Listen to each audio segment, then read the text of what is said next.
Hello, and welcome to episode 15 of How to Play Star Wars Galaxies. We're going to talk about armor today, and I'm going to pull out a little piece of mine to show you what it looks like and what to look for. So starting off at the top, you're going to notice sometimes it might be a little different arranged. It's just a little glitch in the game, but you're going to see a condition, and don't worry about condition. Condition has to do with an old armor decay thing that used to be in the game where things would wear down and you eventually couldn't use your armor. So unless you have like some weird piece that says like 0 out of whatever, you may not be able to wear it, but I don't think it matters anymore.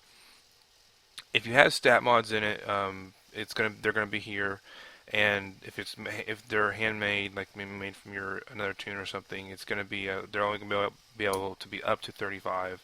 So just know that that's a good, if you see that and it's got it built in and you're buying it, that's the max. Then you have your category. Your category is going to be one of three things. It's going to be battle, recon, or assault. Battle pretty much means, as you see here in the kinetic and energy, they're going to be the same. Recon means it's going to be energy heavy, and assault means it's going to be kinetic heavy. This, of course, determines what you're fighting, determines who you're fighting in PvP or PvE, doesn't matter. Depending on who you're fighting against, you may want to change your armor. Or you just may prefer a special type of protection. So, and then there's special protection. Special protection, really not that important. Unless it's got some weird numbers that are extremely low, don't worry about it.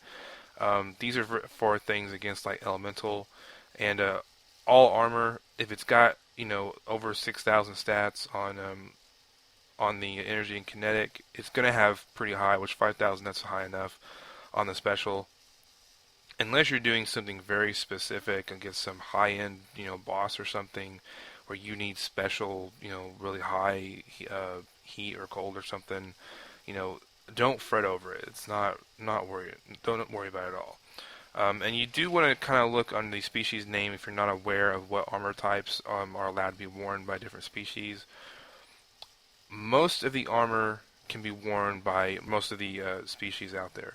However, there are some differences. Wookiees cannot wear almost all of the other armor except for Wookiee armor. There's some armor that you can wear that's like faction based and stuff that you can, but some of it's hard to get. Same with the Thorians. They can only wear a Thorian armor. And you can't, Wookiees can't wear a Thorian and all that kind of stuff. But same thing with like humans and Trandoshans and Rodians and all them, they can't wear Wookiee or Thorian armor. It doesn't really mean anything other than just they can't wear that type of equipment. You're not losing anything, you're not missing out or gaining anything extra. That's just what it is. So when when you got your armor on, you'll notice if you go to your character sheet, you can see what you got, and you'll notice my stats here are kind of low compared to what my armor says I should have. Now, this number is based off if you have all of the same armor, all the pieces on, that's the number you should get. Now, the reason this is lower is because my character has a cybernetic arm on for crafting purposes, so therefore I can't wear two of the pieces of armor that would give me armor benefit. But that's high enough armor for me to have basic protection when I'm out and about. Being a crafter, you don't need a ton. So that's why my number is not that high. But if you'll notice, as I unequip some of the pieces, my armor starts going down drastically. So the key is not just to think, you wear one piece of armor and you got like head protection or you've got chest protection. You have to actually have to have all of it on to get all of the equipment to benefit your overall stats.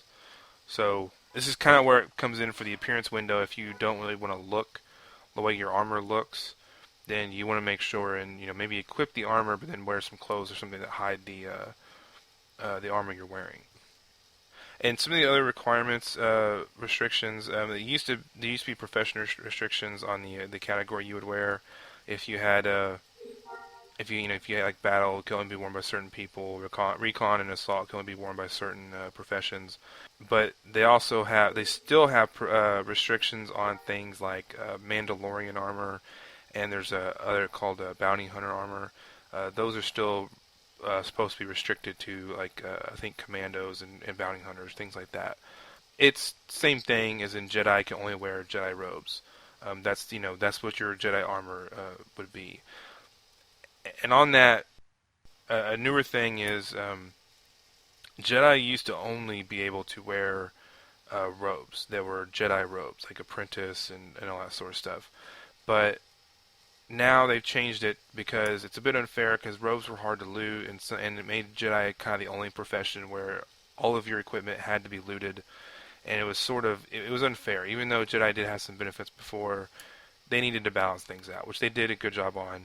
Robes are still exist. It's still a better option for as a Jedi, but when you're leveling and you're having, you want to play, you want to have fun, don't be afraid to be that Jedi with a full suit of armor, because if it's going to make you better, then it's worth doing. Plus, sometimes it's better because you can get more stat mods out of that than you can just a Jedi robe, but the Jedi robe may have certain benefits that you want. So, I hope that helps clear up some little things about armor and what it can do for you. And you know, look up online, find the different types of armor, and look on the Bazaar terminals to see what kind of looks you like. And don't feel bad if you want to mix and match different armor sets. But until hope you enjoyed this, and until next time, I'll see you later.